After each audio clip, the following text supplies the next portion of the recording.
आंदोलन चलते रहना चाहिए।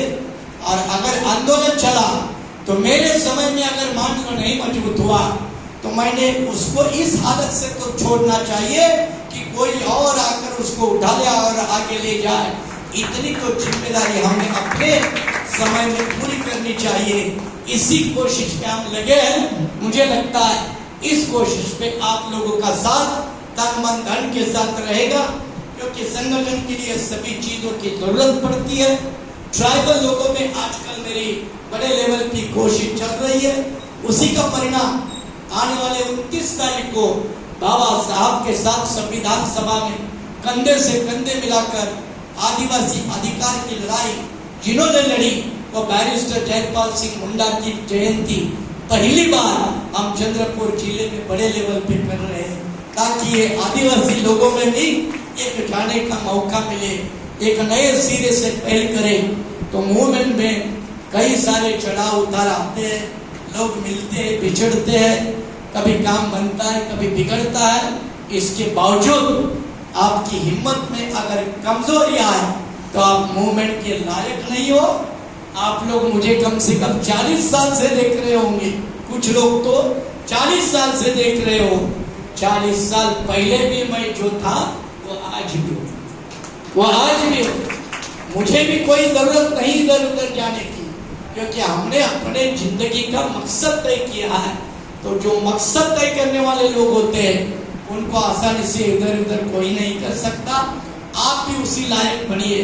पंकज चालके जैसे, दिनेश जैसे, आप में से कई जैसे ये नई पीढ़ी उस रास्ते पर चलने लायक बना, उनको भरोसा दे दो, कॉन्फिडेंस दे दो, तो ये मूवमेंट फिर आगे जा सकती है। यही काम करने के लिए इतिहास को दोहराना पड़ता है, आंदोलन का रिव्यू करना पड़ता है, जो आज के हमने मीटिंग में किया। और मुझे लगता है ये नई मुंबई की डीआरएसपी की पहली मीटिंग है, क्यों भाई? कितने साल के बाद? 5 साल के बाद, 6 साल के बाद।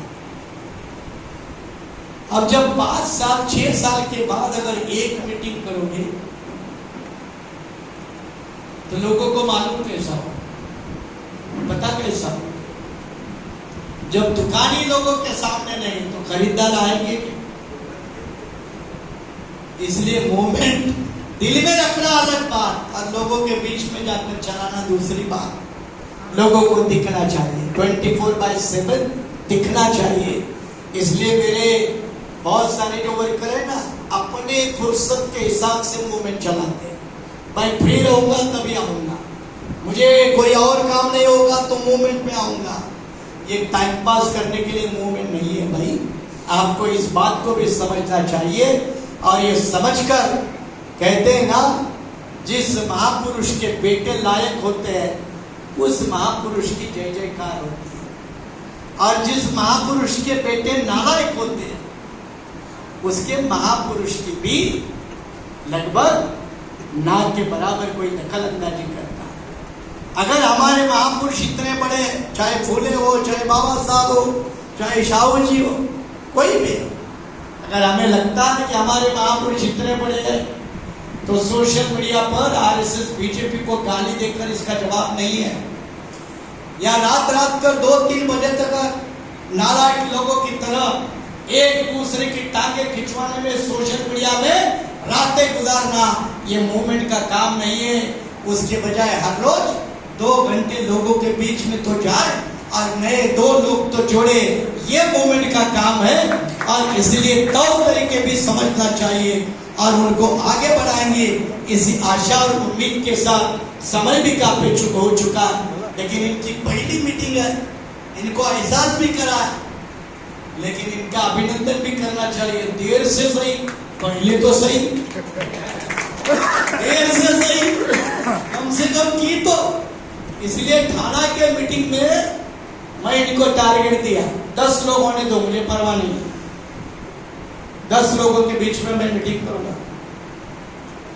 वो नायगांव के सदाकंद डबल में कांशीराम जी की मीटिंग थी, मातम समाज सम्मेलन, आप लोग थे।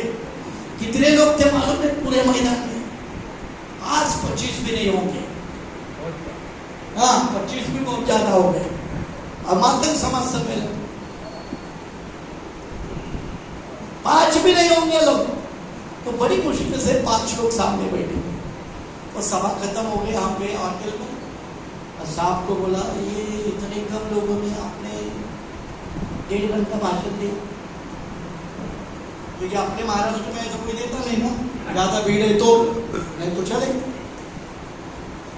तो उनका जवाब था अरे वो 5 तो असली थे इसलिए बैठे थे, वो भी तैयार हो जाए तो मेरे लिए बड़ी उपलब्धि है, इसलिए 1.5 घंटा में घुमा घुमा के फिरा के इसकी परवाह नहीं कि लोग क्या करेंगे।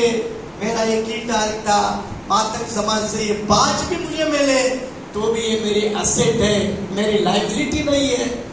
तो जहाँ कम आउटपुट, हाँ बुद्धा के शुरू में भी 5 थे, तो जहाँ कम आउटपुट है वहाँ इन्वेस्टमेंट ज्यादा करनी पड़ती है। स्ट्रैटेजी के मुताबिक चुनाव लड़ना नहीं लड़ना एक अलग बात है, लेकिन मूवमेंट भी एक इन्वेस्टमेंट है। या इन्वेस्टमेंट जितनी होगी उतनी फसल आएगी, इन्वेस्टमेंट नहीं है फसल नहीं आएगी। आप कितने भी महान हो, कितने भी विचार महान हो, कितने भी मूवमेंट महान हो, ये सबक सीख लो। और जो कैडेट कैंप आएंगे उस कैडेट कैंप में जो बताए हुए टारगेट है उसको समझ लो। मैंने कहा है मैं सख्त रहने वाला हूँ, क्योंकि 3 साल महाराष्ट्र में कोई चुनाव नहीं है, तो 3 साल में मुझे एक लड़ाऊ लोगों की फौज खड़ी करनी है। जो लड़ा हुआ है वो बचेगा, जो नहीं है वो बेचारा जाएगा। तो 3 साल का मेरा टारगेट है और उस टारगेट की शुरुआत आने वाले आपके मुंबई, पुणे, ठाणे, ये जो रीजन का कैडर कैंप है वो आपकी 5 अप्रैल है, विदर्भ का 28 अप्रैल है। तो ये जो टारगेट दिए है वो टारगेट के मुताबिक काम करो, टारगेट के मुताबिक चलो, नहीं तो अपने समय में चलो, कभी भी करो। आंदोलन धर्मशाला नहीं है, आंदोलन धर्मशाला नहीं है, कभी भी आओ कभी भी जाओ। इसलिए आप सख्त होकर अपने जिम्मेदारी के साथ निर्माण करके संगठन में आगे बढ़िए, संगठन को आगे बढ़िए और अपने ये सामाजिक आर्थिक परिवर्तन आंदोलन के कारवा को आगे बढ़ाने में अपना कोई कसर न करे। यही आशा और उम्मीद के साथ जय भीम, जय भारत। खूब खूब धन्यवाद सर।